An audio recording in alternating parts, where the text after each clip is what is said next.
Sup guys, Easy here from Cool, Watches Only, and today is going to be a pretty damn cool one. Are you on the hunt for a real maritime bronze watch that totally outshines Seiko Citizen or any other of the usual suspects, and for a price that won't sink your wallet? Well, look no further.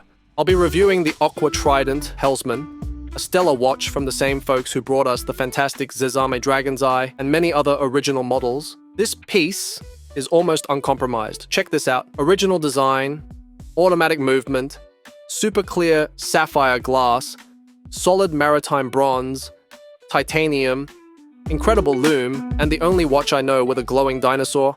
Come on, show me a Seiko with a glowing dinosaur. I bet you can't, can you? And even if they do one, sure they name it Godzilla or something, I don't know, say it limited edition and want Tudor money for it. But let's say you are a grown-up and for some reason you don't like dinosaurs, should you still buy it? Stay tuned to find out.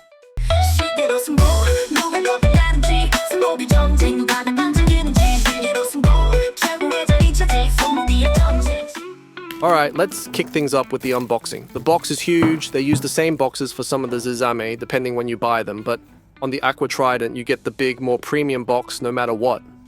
For me, there's no need for such big boxes, but well, some people like them. First off, we've got a cool microfiber cloth. Seriously, this thing is top-notch. Personally, I love the one that came with the zezame.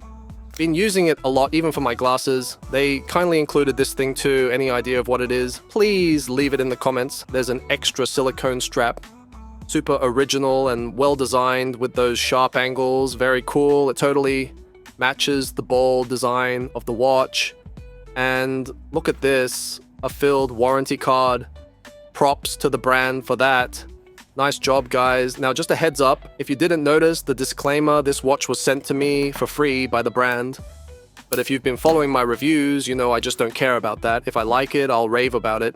If I don't, well, you'll hear all about that too.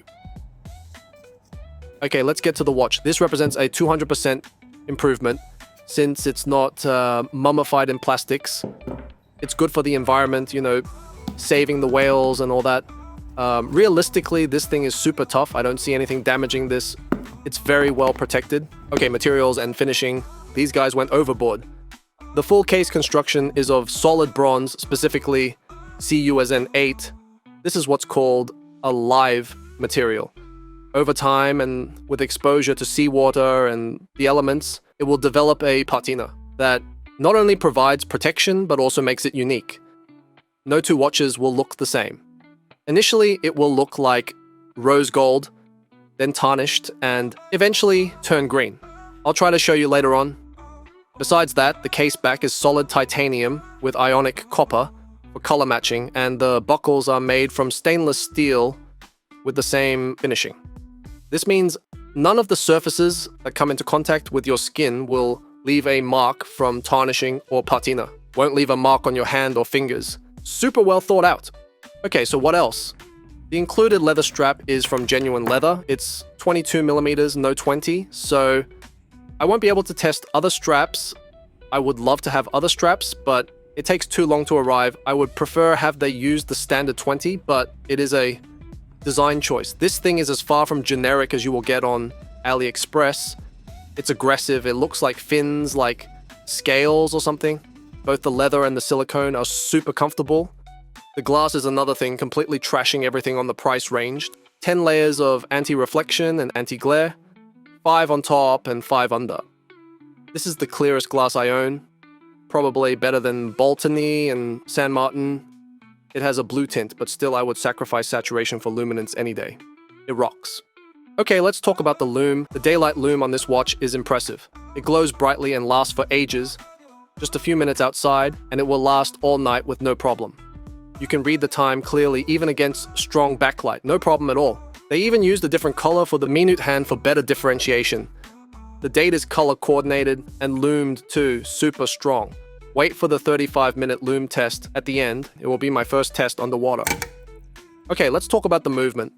This watch has an NH35, but with a customized rotor and a blue-tinted see-through glass. Super nice. A NH35 doesn't need to be boring. What's boring about it is how reliable they are. I have one in an Invicta that's been ticking for over 10 years and just won't quit.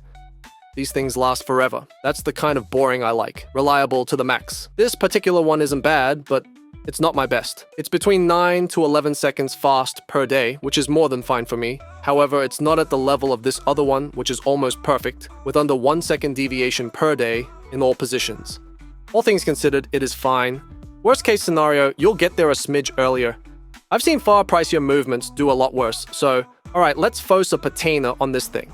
If you were to wait for this to happen naturally on its own, you would need to wait maybe some months or years or even days, nobody know. Well, I don't know, but just to show you all, I will accelerate the process. First, I will need to get the salt of the kitchen. Discretion is advised. And some vinegar too. I looked this up on Instagram in the WhatsApp, so it should work.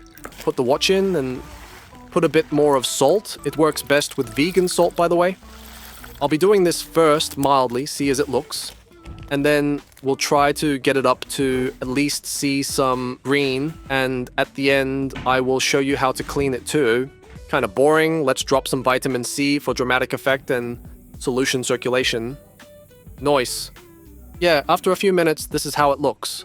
It already lost the shiny golden look, but you can see how the stainless steel valve and the titanium case back remain intact. Okay, let's get it up to 11. The best thing is, if you don't like it, you can always clean it up and reset it to golden shine.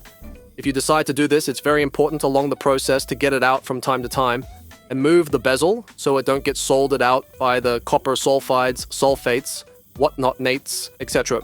Now we're talking. This watch would look awesome with a distressed leather strap or a suede one. I do wish it was 20 millimeters instead though. After more than an hour, it just started breaking some greens, so I guess under normal conditions it would take quite a while. Check out the difference between the two metals. Super interesting. I reckon this effect would look the best on the Damascus version, but they've got a few other models that would look awesome with good patina, like they were designed specifically for it. Super nice. It gives another dimension to its surface. So we'll clean it now and then order a 22 suede or something to make a follow-up video. Super nice, guys. To clean it up, just prepare a solution of vinegar and salt, and with a soft cloth or with, you brush it gently and then rinse it with tap water and dry it. Remember, it is a live surface, so it will always be evolving. Under normal conditions, it won't change this fast. But if you don't like it, you can always reset it. If you want it to stay shiny and new, it's important to clean it with plenty of water and dry it well to ensure no solution remains on the surface. Check this out. Impressive.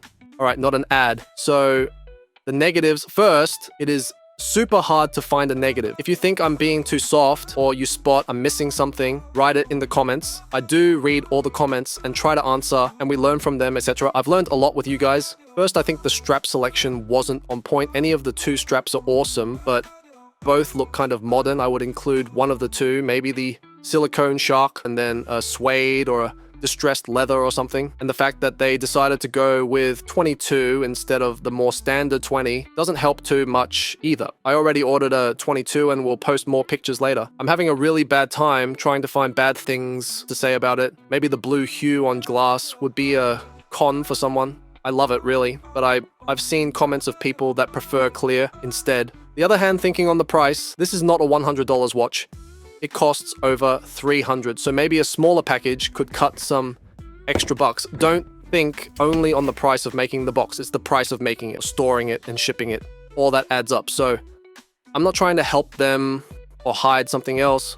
What else can I say bad about it? I don't see it. These guys came up with a hell of a good watch. Forget if they give it to me for free, if I had to buy it. I will make a video on that front eventually. So high price, yeah, but better than Seiko 5, or even better than some Seiko prospects for way less money. On their Zezame video, you didn't like the name. This one, the name is fine. If you still find problem with this, maybe you are the one with issues. AQUATRIDENT sounds cool. Come on, admit it. They do their crazy designs with full carbon fiber, with bronze, with real marbles and minerals and stuff.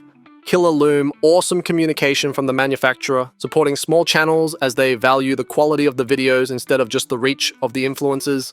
Give them some love, guys. I will leave links to their official store on AliExpress and to their website. Check them out. An extra detail, I didn't include diving shots since the water is super cold right now.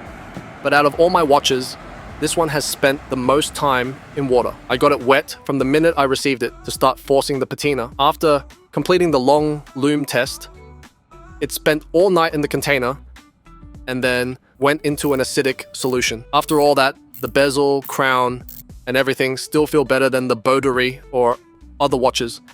This thing is well built, and it doesn't let you any mark on the skin. So, okay, no more mumbling. 35 underwater loom test, and that's it. I'm out.